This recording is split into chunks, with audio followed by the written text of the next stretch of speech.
صلی اللہ صلی اللہ صلی اللہ۔ رمضان میں نا کھانے پینے پہ تھوڑا کنٹرول کریں. ابھی آپ کہہ رہے ہیں ملائی پراٹھے کی بات کر رہا تھا, ابھی کنٹرولنگ کی بات کر رہے ہیں, تو ملائی پراٹھا بھی کھائیں لیکن ایک کھا لیں نا پراٹھا. بہت زیادہ دو کھا لیں. اور پھر دیکھو پیٹ جو خراب ہوتا ہے نا, یہ گڑبڑ ہوتی ہے, زیادہ کھانے سے نہیں ہوتی, بار بار کھانے سے ہوتا ہے. یہ خوب سمجھ لو, زیادہ کھانا بھی نقصان دہ ہے, اتنا نہیں ہوتا. ہمارے ہاں یہ ہے کہ لوگ ایک دفعہ کھا کے جب تک دوبارہ صحیح طرح سے بھوک نہیں لگتی دوبارہ کھا لیتے ہیں. یہ بہت خطرناک چیز ہے. اس کی مثال, آپ کو افطاری میں طبیعت سے بھوک لگ رہی ہے, آپ نے پھوڑ دیا, پکوڑے بھی پھوڑ دیے اور سموسے بھی پھوڑ دیے, کھجوروں کا ڈبہ پھوڑ دیا. آپ تجربہ کر کے دیکھو پیٹ خراب نہیں ہوگا آپ کا. لوگ کھا رہے ہوتے ہیں, ادھر سے لیمن کا شربت, ادھر سے یہ, ادھر سے کھا لیا, کنٹینیو جتنا کھانا تھا کھا لیا. اب آپ نماز پڑھنے کے لیے آئے, اب 10-15 منٹ کا درمیان میں آ گیا وقفہ. اب اگر ایک کھجور بھی کھاؤ گے نا وہ پیٹ خراب کر سکتی ہے.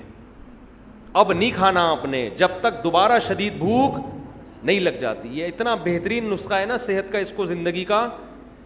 میں یہ نہیں کہہ رہا کہ افطاری میں پھوڑ دو, آپ تباہ و برباد کر دو. میں بتا رہا ہوں کہ پھر بھی نسبتاً بہتر ہے. اس سے اتنا نقصان, زیادہ کھانے سے بہت زیادہ نقصان نہیں ہوتا, بے وقت کھانے سے, بغیر بھوک کے کھانے سے زیادہ نقصان ہوتا ہے. سمجھ رہے ہیں؟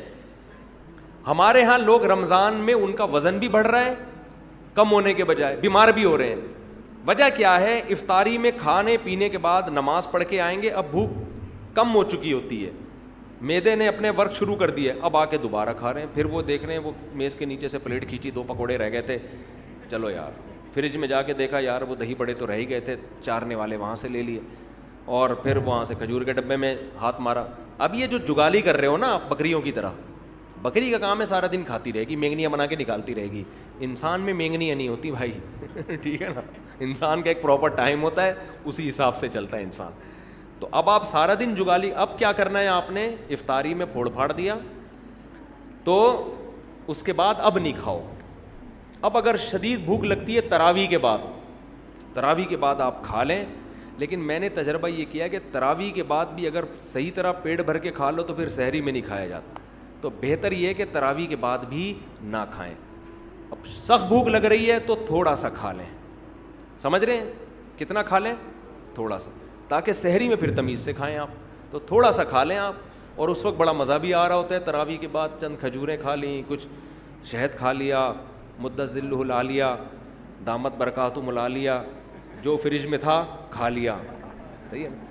پھر جب آپ نے تھوڑا 2-4 نوالے لے لیے, جن کو چائے کی عادت ہے انہوں نے چائے پی لی, پھر آپ کو سحری میں ملائی پراٹھے کھاتے ہوئے مزہ آئے گا, اور وہ ہضم بھی ہوگا, وہ نقصان بھی نہیں دے گا. تو لوگ میرا پراٹھے اور ملائی والا بیان سن رہے ہوتے ہیں, یہ پوری ترتیب نہیں سن رہے ہوتے. یہ ایسے ہی ہے جیسے 4 شادیوں کا بیان تو سن لیا, حقوق اور عدل کا بیان آپ نے نہیں سنا. تو کھائیں, پراٹھے بھی پھوڑیں, ملائی بھی پھوڑیں آپ, لیکن شدید بھوک کے وقت پھوڑیں آپ. اچھا, سحری میں ایک چھوٹا سا کام اور کر لیں, بالکل اینڈ پہ سحری نہ کریں, کیونکہ پانی کے لیے پھر پیٹ میں جگہ بچتی نہیں ہے, اور پانی نہیں پیو تو سارا دن گزارنا مشکل ہو جاتا ہے. تو آپ 1 گھنٹہ پہلے سحری کر لیں, تاکہ 1 گھنٹے بعد پھر طبیعت سے پانی پی لیں. تو یہ بھی نہیں ہوتا تو جیسے چل رہا ہے ویسے چل رہے ہیں, زیادہ ٹینشن لینے کی ضرورت نہیں ہے. روزے میں خود ہی ایڈجسٹ ہو جاتا ہے, کچھ عبادت بھی تو ہے نا, اللہ بھی کچھ مدد کرتا ہے اس میں. تو اگر کر لیں تو زیادہ اچھی بات ہے.